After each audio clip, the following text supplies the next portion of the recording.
Jom kita tengok. Mesti anda pernah dengar puncanya sosialisme, kan? Tapi macam mana kalau cerita sebenar adalah pasal benda lain? Venezuela sebenarnya ada reserve minyak nombor 1 terbesar di dunia. Tapi minyaknya jenis berat, perlukan teknologi khas dan rakan kongsi strategik untuk proses. Minyak ni bukan sekadar jana duit, ia wujudkan satu ikatan. Bila Amerika Syarikat kenakan sekatan, China dan Rusia terus masuk. Sekatan tu sebenarnya potong akses Venezuela dari sistem dolar global.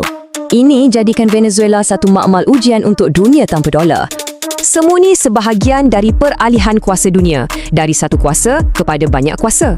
Bagi Rusia dan China, ini mesej jelas, game dah berubah. Jadi, ia bukan lagi pasal ideologi semata-mata.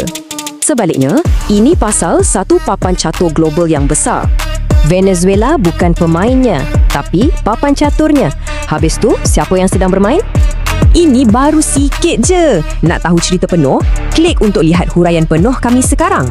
Anda rasa anda tahu punca krisis Venezuela?